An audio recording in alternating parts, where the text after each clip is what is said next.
Happy Memorial Day weekend coming up. Happy Memorial Day weekend coming up. I'm sure you have big plans. Everybody's going to Art's house. And speaking of big plans, Bob Condotta, Seattle Times, why don't you get us started? Okay, thanks. Well, hey, Pete, can you tell us, I guess, we've heard a lot of different things about who's all out there, who you have all out there, and what you guys are doing right now?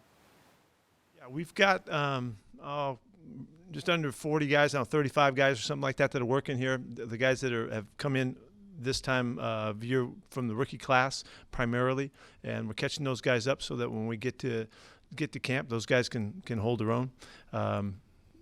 We have guys working out all over the country, and we have guys here working out locally that are doing their stuff. But these are the guys that are getting the work on the field right now. We meet 4 days a week virtually and with our team, and we're making terrific progress, and things are moving along. Jen? What have you seen from the rookies from the last time that they were on the field just a few weeks ago? Are they picking it up the way you anticipated? Yeah, I think you'd be surprised how sharp they are and how far along they've already come. I mean, I've made the comment to them again today as we broke for the weekend that they're working really hard. They're really diligent about it. It matters to these guys, obviously, because they're putting in the time, and they're able to bring it from the meeting room, to the field. So we're making good progress, and so they'll be, like I said, they're going to be caught up when we come together. I told the team that in our Zoom meeting today that they're going to be surprised how far along these guys have come. So it's a good group. Joe? Hey, Pete, I was just curious, is it concerning at all to you that your three division rivals have pretty much their entire rosters here working out? You guys are doing the virtual thing. How do you kind of manage what you're seeing elsewhere around the league and then what's happening in your building, the decision your players have made? Yeah, I don't manage anything what's going on around the rest of the league. We're just doing what's best for us and what our guys need to do. And we're, like I've told you, we're making terrific progress. We've been here before with what we can get done in virtual, and it's going great. And our guys are dedicated and working their butts off everywhere, all over the place. And we don't have that many guys living in the area, so it's a little bit more of a challenge to get guys in here early in the off season. But other than that, whatever they're doing. I don't know, what their workload's like, or I don't know what their mentality's like in other places. I wouldn't know that. So I guess there's nothing that bothers you about your guys and the decision they made to say, hey, we're not going to come be a part of what's happening? I support these guys. I support the decision that we made. Greg Bell, Tacoma News Tribune. Hi, Pete. I'm assuming Russell Wilson's not there, and I'm assuming that Geno Smith's not there. So what quarterback do you have, and what progress are you making in depth on that front? Yeah, really, we got a couple guys in here that are doing a nice job. Alex Magoo's done a really nice job, and fired up that he's doing it. Danny's doing his job too. These are the guys that we've had in the past. Danny had a good year with us last year, and those two guys are competing like crazy, so they're battling. And I know Russ and Geno; those guys are working out hard, working out with our players when they get their chances to do that. Russ has had a number of guys come visit and work out down where he is in San Diego, and so the quarterback position for us is very competitive. This is a really cool time for these guys learning the offense, learning Shane, and picking up on the stuff that we've done that we've adapted, and it's a fun challenge for these guys, and they're taking it to heart. Is this almost in a weird way a good year to be on Zoom to get into the eaches of a new system rather than practicing it and putting it to use right away? I don't know that it's any better, but I do know that we have found a rhythm in our Zoom meetings and in the communication that we've done. That if you remember last year, I was concerned because I didn't know what the result would be until we saw what the result was, and we thought we made more progress that way last year than we had in years past, and so I'm counting on that again. And So I don't know that it's better. I wouldn't think that, but I know it's a good way to go, and it really does accentuate the communication part of it, and that interaction has really worked out well. You'd be surprised at how live it feels to guys when they're going through their sequences and they're going through all of the situations that we put them in, and all of the communications that they have to make. Everybody's really held accountable for it. Our guys are giving their own presentations kind of weekly for different aspects of the installation. So they're called on to have to prepare to do that as units. And so all in all, the coaches have made it very creative and very interactive, and the reaction and the response has been great. When you say your guy, you mean players or the coaches? The players are called on to do that as well as the coaches, and it's that you'd be surprised at the lengths they go to win the competitions that they're up against, and been some pretty well choreographed presentations. Corbin? Hey, Pete, you guys recently signed Nick Goguens, and you had a chance to coach his father with the Vikings back in the late 80s. So I guess my first question for you, what do you remember from your time coaching Neil in Minnesota, and what stood out about Nick to have him sign? He hasn't played football since 2018.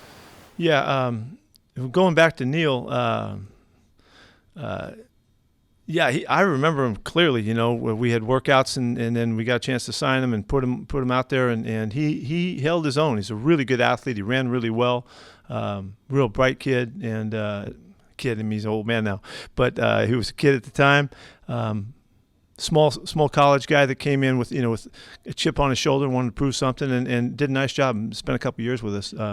To get his son Nick out here, I just kind of guessed that how many Gugamoses can there be, and sure enough, Pops, was back with the Vikes in the day, but he's done a nice job. He did a nice job in a couple of workouts that our scouts had seen, and then when we brought him in here for a workout, he really did well, and so we thought he deserved a chance to be part of this, and it's a very competitive position for us, and he's done a nice job. He has not played a lot of football. Matter of fact, we showed some highlights of him, and the highlights we had were from practice, so that's what we pull out of his college days. So it's an interesting story.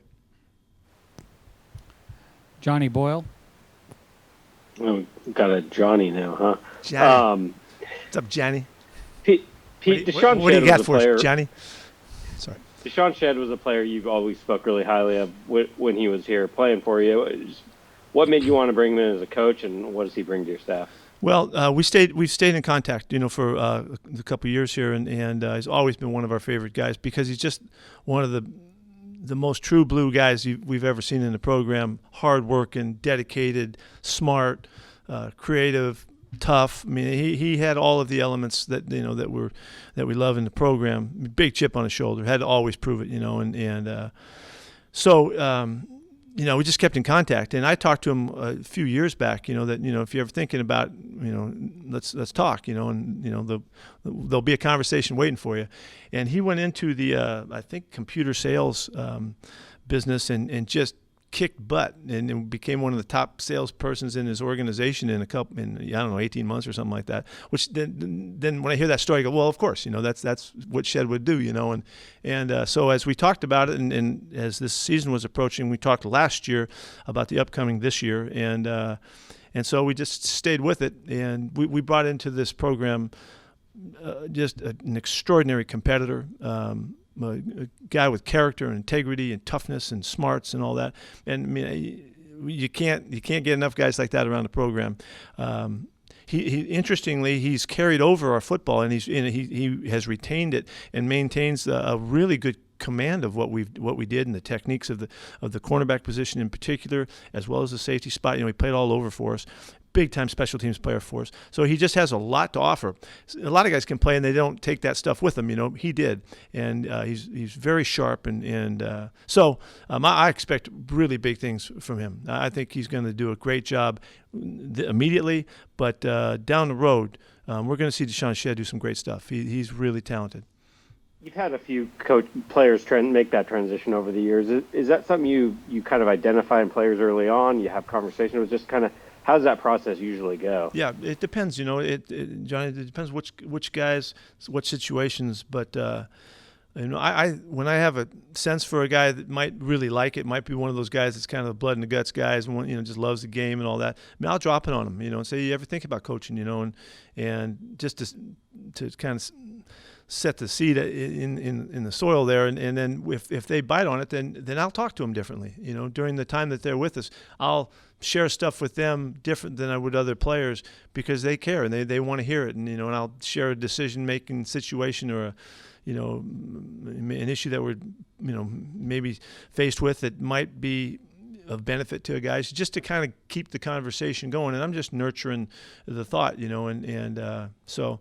I don't do that as well as I like to, but I do that, and it's part to kind of keep them connected with it. This is a great game, and there's a great opportunity for guys, and we need people that can have a great sense for the game and also connect all of the right dots and do the teaching that's necessary. And so I'm trying to help them along the way. Michael Sean? Hey, Pete, what attracted you to Ahkello Witherspoon in free agency? Well, we've seen him play, over the years, in the last couple of years at the Niners, and we've seen the style of play that he brings. He's got the makeup, speed, size, length, the kind of stuff that we like in our guys, and so I've had my eye on him since we first saw him coming out of Colorado, and so he's available, and we had the opportunity, and so we pursued it. But his mentality, his awareness, he's still a very young player. He's almost like a rook to me coming in.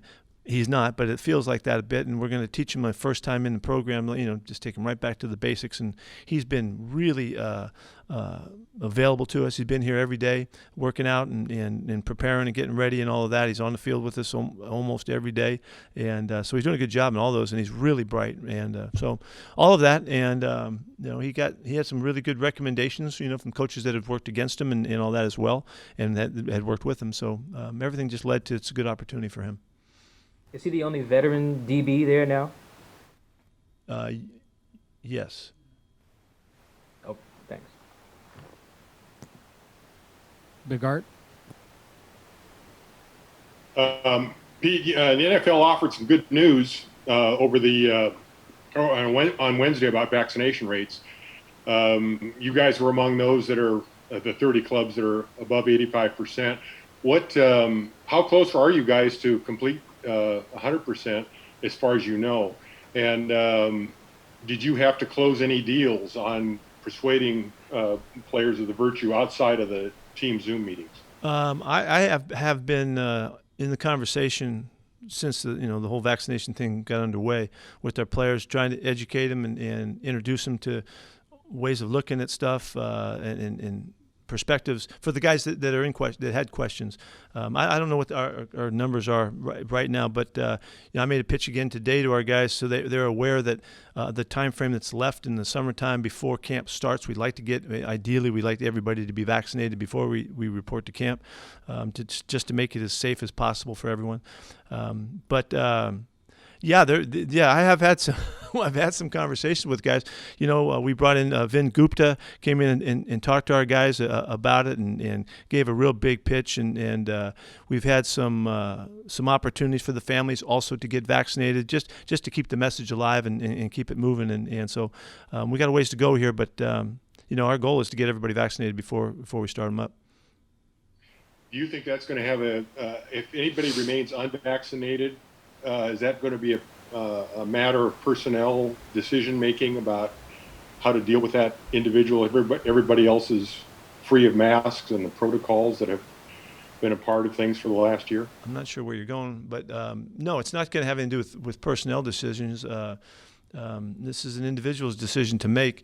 There's a team opportunity, to sometimes, it takes other elements to motivate you to do things. And in this case, we would like guys to do it for everybody around them as well as themselves, as well as their family, as we've been talking for a long while. But it's not going to it's not going to determine a guy's making and not making the football team, but it will. It does, as we are all those of us that can use the experience. It does change your mentality, and it does adjust how you're thinking, and there's a freedom to it that is refreshing, and there's a sense of confidence about it that is kind of just supports your work and your interaction with the guys around you. So we'll do the best we can, and it's important that we get it done in all directions. Nico. Thank you. Hey there, Pete. I was wondering, with such big pieces from your cornerbacks that departed from last season, how much more pressure does that put on a rookie like Trey Brown to just kind of get the defense real quick? And what would you need to see out of a rookie like him to be a starter, a good starter for this team? Yeah, I don't know if he feels the pressure of it, that other than he's trying to make this team, and he didn't come here to back up. He's come here to play.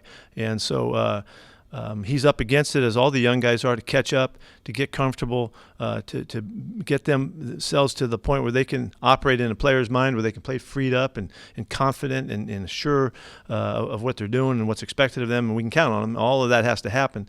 So he's a hard-working kid. He's got a good mind for battling and competing, and he's after it. So what he has to do, he's got to show well in camp, and he's got to show well in the preseason games, to see if he get to be a starter. He'll get a chance. We're going to take a look at him. We won't see him, and we want to make sure that we can get a good evaluation of him. So, but he's got a lot of elements that he's again. You hear me constantly coming back to the chip on the shoulder. He's one of those guys. He's got a mentality about it, and he's tough, and he wants to prove it, and so that's getting you going in the right direction. And so we'll see how he battles. Tim? Pete, some teams around the league have sort of negotiated the off-season workouts with their players. Some are obviously, like you guys, doing virtual OTAs. Some are doing away with minicamp. Do you still intend to have your veteran minicamp in June? Do you expect your veterans to show up? And what were those conversations like with your veteran players in sort of determining what the off-season schedule would look like? Yeah, our activity's going to pick up as we get closer to minicamp. We expect a pretty darn good attendance in minicamp. There's a couple of guys that have some special situations, but for the most part, we expect our guys to be there. The week before is a really important week as well in preparation for it. So we'll see more guys coming through as we get to that, to the middle of June there. And so so the conversations have been, open. I've talked to a bunch of guys. I've talked to our representatives. I've talked to Bobby and Russ for sure, and so we're communicating on a good level about it. So it hasn't been a negotiation. It's been a conversation about it, and we're kind of partnering in this thing to put it together so we can get what we need to get done. Right now, what we're doing is we're preparing to get ready for camp. That's what this is, and it's a voluntary time for us to take advantage of our opportunities. And I love the way our guys are learning. I know where they're going to be mentally based on what we did last year, without any off-season work. And so anything that we get done here will be a bonus to that. And we plan to do this really well. Masvita? Yeah. Hey, Pete, just wondering if you could talk about the running backs that are there, like who's there and what have you seen from them? Yeah. Well, Josh Johnson has done a nice job. Travis Homer's been in for some time. Has not been working a lot on the field, but he's been in. DJ Dallas is here with us. Who's our other kid? Oh yeah. BJ Emmons is here. He's banged up a little bit, not doing too much work, but those guys are doing a nice job, and they're learning. There's very little of this that you can evaluate a running back on, other than doing things right, assignments right, and catching the football, and our guys are all fitting in well in that regard. Curtis? Yeah, Pete, I know it's still early working through the new offense and such, but from your little bit of time doing so and working with Shane, what do you think is going to be the biggest change and shift for your guys to have to come along and learn and adjust to in the new kind of vision you see? Well, there's there's a sense of continuity to it that Shane brings that I'm really excited about because things fit together and really in a connected fashion, more so than I've seen us have in years past in the design of it.